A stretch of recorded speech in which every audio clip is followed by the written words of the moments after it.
Hey, how's it going? This is Coach Jay. I wanted to talk to you for a moment about a conversation I had with a friend of mine, actually a former client, and through them becoming a client of mine, we became really good friends. And they called me one day wanting to talk about a relationship they have, but it's relationships with a family member. And it's kind of been an on again, off again type relationship where there's been a lot of hurt feelings, things have been said that brought about some realizations, some understanding, some confusion, a lot of confusion, and just not the most healthy way for the two of them to interact, especially being as close as the person made it appear to me in the beginning, I guess when they were younger. But this person was talking about a parent and the struggle that they have with their parent and the things that they go through. I've heard about it, over a couple of years or so. But this particular time, when I got the phone call, it was, hey, would you work with someone if they were referred to you and someone else paid for it? And I said, well, I've had people to try to do that before. For someone who had mentioned, I wouldn't want to work with a life coach, or I want to have somebody help me think through this process so I can start this path or process in my life, which is what a life coach does. And I said, well, I would, but the only problem with that is there is no buy-in from this person who is being referred to me as a client. Without their buy-in, without them saying, oh, I want to do this, and without them actually paying for it and sticking to the schedule for the appointments, they're more than likely not going to come. So that's not really something I like to do. I really need to talk to the person to see where they are, and so they can see what it's about, and then see if something they want to take advantage of. Well, after that was said, we went into a conversation about what was going on. Well, I want to refer my parent to you because this person needs something, because we're still not in the best place. We're still not acting as a parent and a child should, even though, yes, I'm older now, I'm over 30, and my parent is here at their age. We're just not gelling as I would think a parent and a child should. And they went on to explain to what happened. And it wasn't very nice. It was kind of nasty, as a matter of fact. But I said, well, your parent doesn't need a coach. And there was some silence. Then the person came back and said, well, I don't need one either. I said, okay. I said, so why are you calling me? Well, because I wanted you to talk to my parent, because I know how good you are at what you do. You were able to help me at one point in time. I said, okay. I said, so you laid out the issue. You told me what happened. You told me your reaction to what happened, and then also your response to your parent based on what happened. And if you're making a decision to, in a sense, kind of distance yourself a little bit until things can get smoothed over, or just distance yourself a little bit so that you can love from a distance and not continue to clash up close, then make that decision and move forward with it. Just because it's a parent doesn't mean that there is a way that things are supposed to go. Just because it's a child doesn't mean there's a way that things are supposed to go. This is still a relationship. There are still dynamics on either side that happened before the two of you came together, especially in the parent's life. There was a lot of stuff that happened to the parent before they had this child. Yes, I do understand. I'm a father myself. And I know Father's Day just passed a couple of weeks ago. And I love my daughter to death. But there's no one way for me to be her father. There's no one way for her to be my daughter. There just isn't.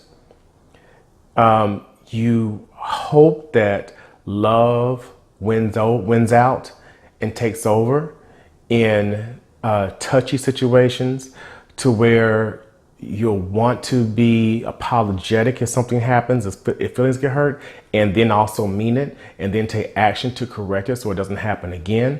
You would hope that there'd be enough love there for that to happen. But that doesn't have to be the case. It just doesn't. I know we would like for it to be, and that'd be wonderful if every parent-child relationship could be like that, if every relationship could be like that, but that's not how it is.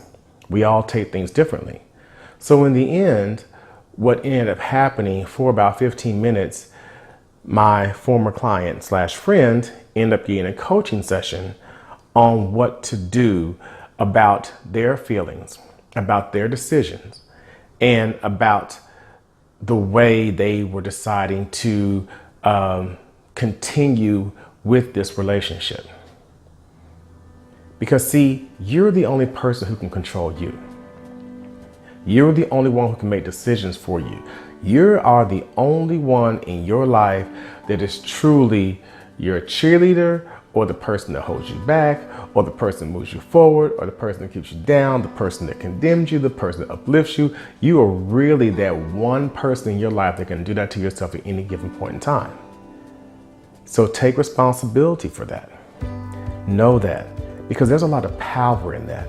There's a lot of power in knowing that I do not have to be affected by this person's behavior in order to live my life in a wonderful, successful way, in a positive, powerful way. I don't have to let anyone's behavior affect that. And you don't. And that was the discussion that we had. At the end of the discussion, it was a better understanding by my friend about what their role should be in this relationship. Because once again, I don't care what type of relationship it is, the first relationship that you have to make sure that is secure is the one between you and you. And then everything else falls into place. And I honestly feel that there are certain people around us. They're going to do what they're going to do. You can't control them as an individual, and you wouldn't want to.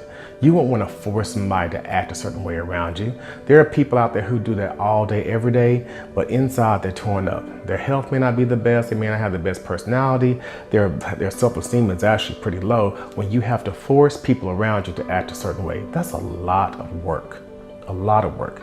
And there's no need to put that work in when you have an internal guidance system that is there to provide for you, that is there to help you, that is there to work with you in order to navigate this life. There's no reason for you to do that. There's a greater force outside of you, some of us call it God, that is there to help and guide you through your guidance system in order to navigate this life that you want to live. So don't always look at the other person for the answer, for how things should be, for how you want to feel, for how you want to live. All those answers are within you. So therefore, next time that you are in a predicament with someone and you want them to change to make you feel better, because that's actually what we're doing. That's kind of a hard pill to swallow if you think about it. I want this person to stop behaving this way so that I can feel better. Well, no, what they're doing is just wrong. Okay, I get that. But I want this person right here to stop behaving that way so I can feel better. That's a lot. That's a lot of control. That's a lot of work. That's a lot of effort being placed on that person when you could place that same effort, actually less effort, on yourself and change the whole entire dynamic. When you begin to change yourself from the inside, you exude this energy that even the people who are around you who haven't done any work on themselves, you'll see them to start changing and becoming more pleasant with you And if they don't, they will turn completely away from you. Those are only two choices they have. Either get on the bus or get out the way. But you are the driver of that bus. You are the one who determines how it is that the people that are around you, how it is that they're going to interact with you. That's your experience. Now, I did tell my friend that you see your parent as someone who really wants the best for you. They may be going about it in a way that doesn't feel so good, but in all, this person wants the best for you. And not only that, the best that your parent wants for you is also the same thing that you want for yourself. Because they were wanting the same thing, they were just going about it differently and doing it differently. And one felt good, one felt bad. But the more energy my friend gave on the parent, the worse my friend felt. So therefore, turn that attention inward, and that feels good. We finished on the phone. My friend was fine, felt much better. And I even asked if I could talk about this in a video. So don't think I'm just throwing this out there. But that's the only way to do it. You have to look within yourself. You have to look at yourself. You can't assume and think that everyone around you is going to behave a certain way, that they are going to do a certain thing because of the role they play in your life. You can't just expect for people to know. You're placing an expectation upon someone else as to how they should behave, as opposed to thinking and feeling, you know what? I see this person as someone who supports me, someone who loves me, and someone who cares about me. Right now, those feelings are not coming through, and there's often times where those feelings don't come through. But the majority of the time, when I interacted with this person throughout my life, I have felt that way. But right now, I'm choosing to love this person, even if it means creating some distance between us, but not throwing them and not throwing the relationship away. But being there for myself first. And the stronger I get, the stronger I can be when I go around the person, because I'm not going to allow their behavior, their words, their comments to throw me off balance, to take away my joy. That's not my life. I choose my life. I choose how to live. I choose my experiences. And through my choosing, I choose love for myself. Thank you. This has been Coach Jay, and always keep moving forward.